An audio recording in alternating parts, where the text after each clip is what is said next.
아침을 시작하는 슬기로운 방법. 오늘 내게 이로운 뉴스. 노영희의 출발 새 아침 슬기로운 인터뷰. 네. 슬기로운 인터뷰 두 번째 시간인데요. 광주 클럽 붕괴, 홍대 이태원도 위험하다. 안형준 건국대학교 건축공학과 교수하고 연결해서 말씀 나눠보겠습니다. 교수님 안녕하십니까? 네, 안녕하세요. 네, 안녕하세요. 예. 네네. 교수님 붕괴 사고가 일어났던 해당 클럽의 현장 사진 혹시 보셨습니까? 네, 봤습니다. 예. 아, 정말 저로서는 상당히 이해가 안 가는 상황이던데요. 글쎄요, 예. 그걸 어떻게 우리가 해석을 해야 될까요? 글쎄, 사고가 난 복층 구조물은. 네. 춤을 추기 위한 무대가 있는 거기서 사고가 났는데. 네. 통상 건축 설계 시에 춤을 출 수 있는 무대의 적재 하중이 제곱미터당 700kg으로 보고 설계하고 있는데요. 네. 이번 붕괴 사고가 난 복층 구조물은 허가를 받지 않는 불법 구조물이라서 이미 사고 전에 여러 가지 문제를 가지고 있었던 건물이라고 판단됩니다. 네. 이 복층 구조물이 무너져 내려서 아래층 바위에 있던 사람들이 손을 올려서 그 구조물을 떠받치고 있었다. 네네. 그런데 결국 이제 무너졌다. 이런 얘기 나오고 있는데요. 네네. 이게 그렇게까지 허술하게 만들어져도 아무런 제재가 없었다는 게 좀 이상하지 않습니까? 글쎄, 제대로만 설계되고 제대로 시공됐다면 절대로 붕괴 사고는 일어나지 않았는데. 네. 불법으로 중축되기 때문에 사람들이 무대에 대한 충분한 적재 하중을 견딜 수 없는 구조물로 했기 때문에 붕괴가 된 겁니다. 네. 지금 이제 문제가 되고 있는 해당 복층 구조물의 경우에는 구청의 네. 허가를 받지 않고 불법으로 중축을 했다 이렇게 알려지고 있는데요. 그렇습니다. 이런 걸 구청에서는 미리 알 수 없나 보죠? 얼마든지 불법으로 중축됐다는 것을 관할구청이라든지 관할소방서가 충분히 알 수 있는 기회가 있었습니다. 왜냐하면 네. 사고 난 불법 건축물은 많은 사람들이 이용하는 다중이용 시설입니다. 네네. 그렇기 때문에 수시로 관할구청이라든지 관할소방서도 평소에 충분히 어떤 문제가 있든지 확인할 수 있었다고 저는 판단하고 있습니다. 아, 그러면은 어느 정도 일부러 조금 내지는 좀 봐주는 측면에서 구청에서 관리를 좀 소홀히 한 측면이 있는 것 같다 이렇게 그렇죠. 생각하시는 거군요. 설마 했을 것으로 판단합니다. 네, 심지어 작년 6월에도 이 복층 구조물로 이 똑같은 이 클럽에서 사고가 있었다고 하던데. 그렇습니다. 예. 그러면 그렇게 지난해 6월에 복층 구조물 바닥에 강화 유리가 깨지면서 여자 손님이 2.5m 아래로 추락하는 그 사고가 있었음에도 불구하고 지금 그런 그렇죠. 것들에 대해서는 아무런 조치가 취해지지 않는 게 일반적인 건가요? 일전에 그런 사고가 있었다는 것은 이번 같은 큰 붕괴 사고를 예고하는 전조 증상이라고 볼 수 있는 거죠. 왜냐면 그 당시에 네. 복층 구조물이 문제가 있었다는 것을 그때 확인하고 이것이 어느 정도 무게를에는 견딜 수 없다는 것을 발견됐다면 그것에 대한 네. 보강을 한다든지 적법적인 절차를 통해서 보강을 했다면 이러한 사고는 막을 수 있었다고 저는 봅니다. 지금 얘기되기로는 당시에 그러니까 작년 6월에 이렇게 사고가 났을 때도 업주가 네네. 벌금만 물고 불법 중축물에 대해서는 아무런 제재를 받지 않았다고 하는데 참 안타깝습니다. 그러니까요. 그리고 그 구조물에 올라갈 수 있는 제한 인원도 따로 정해져 있지 않은 건가요? 아니, 제가 아까 말씀드렸듯이 네네. 무대로 설계만 됐다면 제곱미터당 700kg이 되려면 그 무대에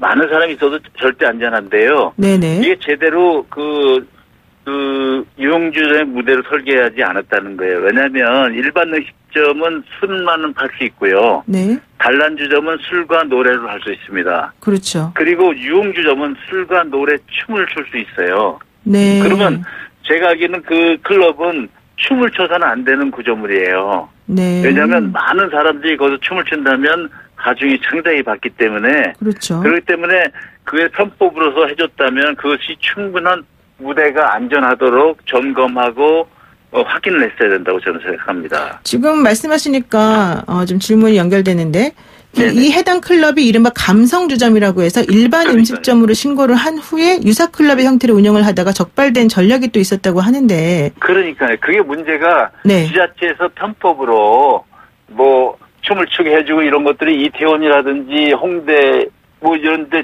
상당히 많습니다. 그러면 그렇게 춤을 추게 해주면 하중이 달라져요. 춤을 추는 거하고 가만히 앉아서 그렇죠. 술 먹는 거하고는 다르거든요. 네네. 그렇다면 구조물이 안전하도록 확인하고 그런 허락을 해주셨는데 감성 유저민이 해도 춤도 추게 해준다면 구조물은 안전한지를 확인했어야 되는 거죠. 그러면은 업주들이 이렇게 뭐 유흥주점으로 신고를 하지 않고 그냥 일반 음식점으로 신고를 하면서 이렇게 영업을 하는 이유는 정확히 뭘까요? 그러니까 탈세 때문일까요? 유흥점에는 여러 가지 그 피난시설이라든지 여러 재난에 대한 대피시설이 있습니다. 네네. 화재 시에라든지 재난 시에 뭐 피난계단이라든지 뭐 방화샷가라든지 여러 가지 그 제한시설이 있기 때문에 편법적으로 일반 음식점을 해가지고 이렇게 불법적으로 그 변경해서 사용하는 경우가 있는데 이것은 안전을 위해서는 상당히 위험한 사례라고 저는 판단하고 있습니다. 그렇죠. 네네. 그리고 지금 이번 사고 이후에 무엇보다 우려되는 점들이 이런 식으로 운영되고 있는 영업장들이 많다는 건데요. 교수님 그러니까요. 아까 말씀하신 것 중에 홍대나 이태원 같은 클럽이 매우 위험하다. 그렇습니다. 이렇게 말씀하셨는데 지금 이런 그러니까 감성 사고 나기 전에는 네. 설마 하지만 사고 나면 이와 같이 큰 사회적 문제가 될 수가 있는 거거든요. 그러니까요. 근데 이제 이런 감성주점들은 그럼 소방 점검 대상에서도 제외가 되는 건가요? 어떻습니까? 글쎄요. 구조의 체크는 아마 그 서울이 하는 것 같습니다. 왜냐하면 감성규정 쪽으로 바꾸려고 그러면 네네. 춤을 출 수 있다 그러면 춤을 출 수 있는 충분한 안전한 구조물인가를 확인해야 된다고 그렇죠. 생각합니다. 예. 예. 그러니까 근데 구청 같은 곳에서는 원래 그런 확인하기가 조금 인력이 모자란다든가 여러 가지 내부적으로 제한 상황이 있어서 그런 건가요? 아니면 왜 그런 건가요? 그러니까 우리나라는 법을 준수해야 돼요. 왜냐하면 정상적으로 춤을 출 수 있려면 무대에 대한 하중이 있는데 그것은 설계 시에 충분히 건질 수 있도록 설계하고 네. 제대로 시공한다면 안심 놓고 사용해도 되는데 우리는 지자체별로 편의를 가지고 안전에 대한 체크를 하지 않는 상태에서 한다면 굉장히 위험한 것이 앞으로도 굉장히 내포되고 있다고 저는 생각합니다. 그러니까요. 근데 이게 뭐 해마다 계속해서 문제가 되고 있고 네네. 얼마 전에 뭐 얘기되었던 뭐 예를 들면 승리 버닝썬 사태에서도 뭐 부수적으로 그렇죠. 얘기된 것 중에 하나가 이제 그러니까요. 그런 영업장을 좀 변칙적으로 운영한데 이게 문제였는데요. 그러니까요. 예, 그래서 국토교통 법은 네.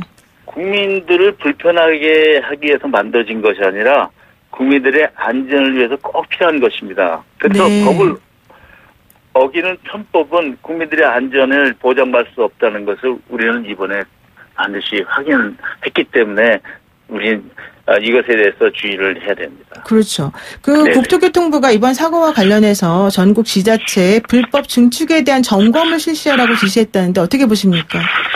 네, 저는 뭐 사고 날 때마다 무엇을 철저히 한다, 뭘 다시 확인한다 이런 것은 상당히 그 임기응변적이라고 봅니다. 사고가 네. 일어나기 전에 네. 철저하게 국민의 안전에 대해 체크를 하고 정부가 적극적인 안전에 대한 실천만이 안전사고를 예방할 수 있는 유일한 길이라고 봅니다. 사고가 그렇죠. 날 때마다 임기응변적으로 뭐 철저하겠다, 뭐 하겠다 이런 것은 이제 국민들은 이제 상당히 지쳐 있습니다.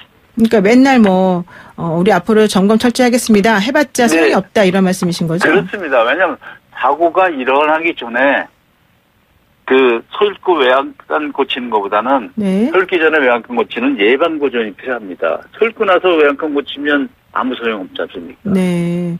만약에 이제 교수님이 만약에 지자체 장이라면 이런 네네네. 사고를 예방하기 위해서 어떤 조치를 취하는 게 맞다고 보실까요?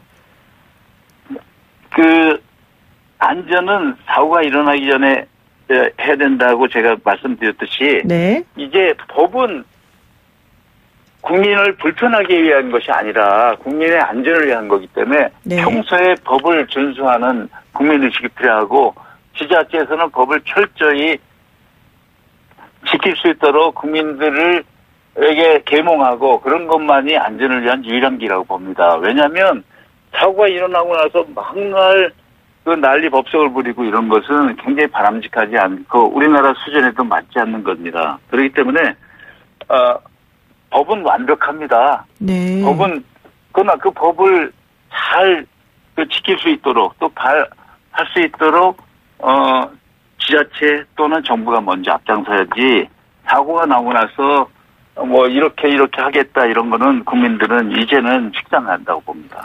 그 지속적인 뭐 단속 이런 것도 중요하지만 사실은 이제 그 형사 처벌이나 이런 것들이 조금 더 강력하게 예방. 맞습니다. 네.